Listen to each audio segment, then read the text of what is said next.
Okay, good morning and welcome everyone. We are here. I was doing a kind of guess where Michael is game on the last video, and so for those of you who guessed, great. We will see how you did. We are here in beautiful Mauritius.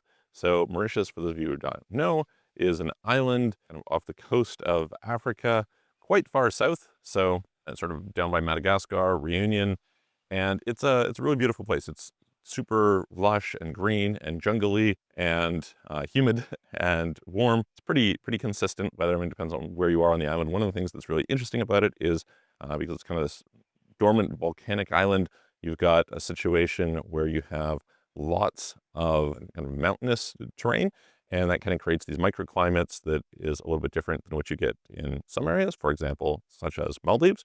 I'll do a video in the future on comparing here to Maldives, to Seychelles, to some of these places, give you guys a little bit of a sense. I'm here at the Four Seasons Resort, which actually is interestingly going to be closing for renovations for like 7 months, literally the day that I'm leaving. So that will not be available for a little while, but should be quite nice. I haven't checked out the new models that they have for the properties to see how they are doing it. They're kind of upgrading the finishings, etc. But very beautiful part of the world. So I wanted to talk today about, tell you a little bit about Mauritius, and second of all, to see about whether it is a good place to buy property. So this resort is partially owned by residents. I think it opened in 2008. There's a bunch of places that are for sale all over the island for people.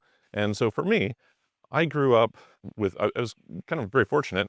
My family, my dad came from an area of British Columbia where there is a lake there, Shuswap Lake. And so we grew up visiting my grandparents and spending a lot of summers kind of around and on that lake. And as a result, I think it's like really cool to have a place that you can have on the beach. I, pretended to be a Roman running the galleys and things like this, and having these sorts of engagements. And anyway, yeah, it's just, I think it's such a beautiful environment to be in. It's really cool to, step out of your villa and be able to be on the water and be able to be on the beach and things like that. Like, pretty cool. I like that idea. And so then the question is, well, where do you buy, right? Where do you buy? And I was, of course, recently in Cayman Islands, and I'm a pretty big fan of investing in real estate in Cayman Islands. I'll probably do some videos talking a little bit more about that and comparing it to here as well as time goes on. But the thing is, you can kind of ask, well, why are you buying? And I think for me, there's sort of three reasons you might buy. One is residency, which we'll talk about in a second. I've done some videos previously on the Mauritius residency by investment programs purchasing real estate here, which is not a bad way to go at all for people in the right situation. The second would be if you're looking at an investment, right? So you're trying to get some sort of returns. And the third is, of course, lifestyle. So let's talk about it a little bit from the lifestyle standpoint, first of all. So Mauritius is a fairly decent sized island. There's about 1.3 million people here, which means there's stuff going on. And so that might be a little bit appealing for people if you're kind of looking out. Getting around is okay. It's certainly much better than, say, Bali. Bali is just, awful traffic, really tough in that regard. Whereas, here it's pretty good. There aren't major freeways or something like this. You're going on kind of fairly small, winding roads, but generally pretty decent quality of infrastructure. And so that's another factor. The airport is alarmingly good. Okay, so I think the fact that there is such a nice airport is really helpful. It's a direct flight from Dubai as well as some other places. So pretty reasonable in terms of the accessibility like that. We like this. And that definitely from a lifestyle standpoint makes it a bit more appealing. Of course, being as it's a remote island somewhere, the amount of, say, Amazon or something you're going to get, like you're not going to get these sorts of things, right? Infrastructure broadly is decent. I would say that I find the cell service to be like, there are times when it says I have full bars on LTE, but it certainly doesn't perform as though I have full bars on LTE. So, that's something. So that's a little bit some of the lifestyle things. I think it's relatively safe. There's, obviously some spectrum of that, and you can kind of debate a little bit what it is that you like. There is a very nice business community here, comparative to a bunch of other areas. There's a lot of banking and things like this, so that's very nice. And so this is good. So this was kind of one of the things about some of these islands culturally, and this one in particular, Seychelles is another one kind of somewhere along these lines, is there was no native population here. So it was discovered by the Dutch. They kind of first came and famously ate the dodo birds, not so great because dodo birds, as a result, were basically wiped out. And then you had the French came in and settled it, and then the British, and then they gained independence in, I think it was like 1968, something like that. What this means is that I find the groups of people tend to like get along pretty well together. This is not a place where it's like super high in expats as a percentage. Like if you're in Cayman, for example, you have like half the population are expats. Here, like practically everybody you run into is a native Mauritian. Now, native Mauritian basically means previous generations, etc. There's quite a mix of cultures here, and they have some quite good food, which is great. Prices, cost of living is like not that low. For foreigners, it's going to be much more for a couple reasons. One is because you aren't allowed to buy real estate the same as some of these other people are. So you have a minimum cost that you have to get into. And you're also in a situation where you have some people will kind of artificially raise prices on you, which is a phenomenon you see. Like, for example, if you're in Costa Rica, there's a different price for locals than for foreigners. That is just what it is. It's kind of how it goes. But in general, I don't find it's like that inexpensive cost of living wise, but it's not insanely pricey. Like if I was to compare it to Cayman, Cayman's more expensive, period. It just is. So now let's talk about the real estate itself.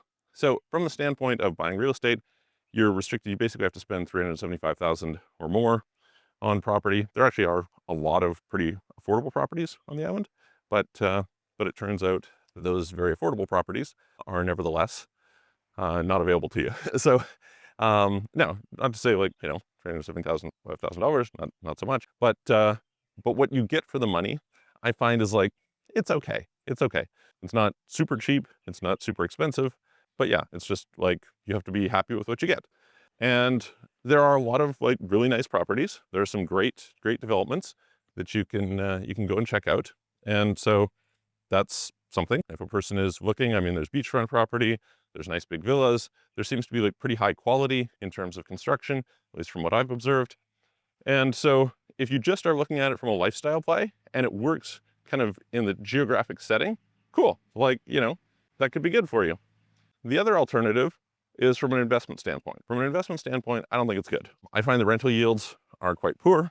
I think there is a pretty decent amount of supply relative to the number of people. I don't think that an enormous number of people are going to come flooding in here relative to the amount of supply, partially due to location, partially due to just like what is available competitively, partially due to taxes. So the taxes here, so just to let you know, so there are some advantages from an investment standpoint. There's no capital gains on the sale of the property. However, there is stamp duty, which is pretty high. They have actually two different 5% of the value of the property taxes that get applied. One is just on the seller. So there's some nuances around that. But the point is that the transfer taxes are fairly high. So the fact that there isn't those taxes, there is 15% tax on rental yields, etc. Not insane, but you know, it's something. So erodes your rental returns. Although to be fair, from what I've seen, the cap rates, not that good. And so you're probably not going to get much in terms of rental yield relative to purchase price anyway. At the Four Seasons here, I mean, look, I think typically, in my opinion, generally speaking, the returns on kind of branded properties are bad. That's my general view. I think that their business is to prevent you from over-earning by extracting through fees, etc. And so to give you some idea of this, during the period of COVID, the owners all had to send money into the resort, and you know, that kind of hurts. And then the resort takes 50% of what it is that they bring in rental income. Then you consider the stat on and on, like, you know, hopefully it just kind of compensates you a little bit for the ownership, but it's really not a good return in that regard. Technically speaking, there are restrictions on purchase. I have a friend who's a really good investor who I kind of got years ago the idea that real estate values going up is like very supply driven. And so, for example, when they're going through renovating the resort here, they're not allowed to modify the physical structures basically. So they're only changing basically the interiors. They can't go and adjust too much the actual stuff that's built because of environmental reasons. So, I mean, that creates some restrictions, but the truth is there's development all over the place. Like nearby here, there is an off-plan development coming in. So, you know, like, does that fit with something that's going to work well? There's a 15% tax here domestically, but typically territorial. So that generally works out in your favor. There is no capital gains tax, no inheritance tax, no gift tax. So it's pretty good tax-wise for somebody who wants to come and live here. it's not amazing. And then the question is like just geographically, regionally, who is going to come here? Now, if you have a bull case for Africa or maybe people coming from India or something like that, and you think that they're going to come here versus someplace like UAE, great. I mostly don't think that's going to be the case. I'm not like super positive in that regard. As much as, yeah, there's a lot of banks here. Banking, by the way, is quite difficult. I don't find the banking quality to be like super high. I would say it's like mediocre. So some people might ask about that. And so, yeah, so from my standpoint, I'm not buying here.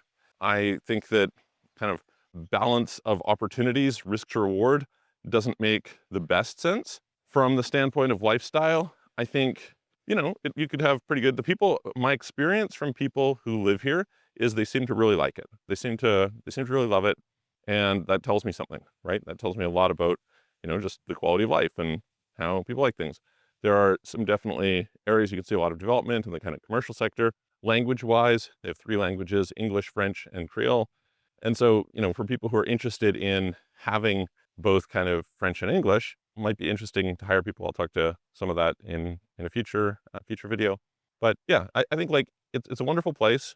I definitely think if you've already been to places like Seychelles and Maldives and stuff like this, you should definitely come and visit. It's awesome in that regard. And as I said, I'll do a video comparing in the future. But from the standpoint of real estate investing, to me, if you want to do it for a residence permit, which kind of last thing on this, there was some rumors floating around, people saying stuff that you could buy property here, not live here at all, and after a few years get citizenship. This is untrue. This is just not true.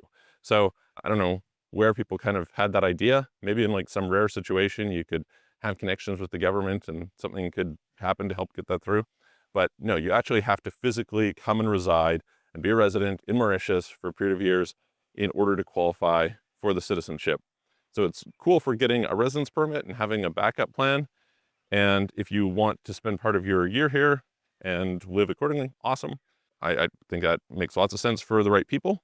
But if you're thinking you'll get the citizenship just by having a property and piecing out, no, that won't take place. So let me know what you guys think. Put in the comments below. If you're interested in places like this or other places, you want help with relocating, you want to figure out where is best for you, or you want to do a global tax structure, etc. We do kind of A to Z customized for you solutions. And so reach out to us, offshorecitizen.net. You can send a message through the website, or you can reach out to us by booking a call with me, and I will see you on the next video.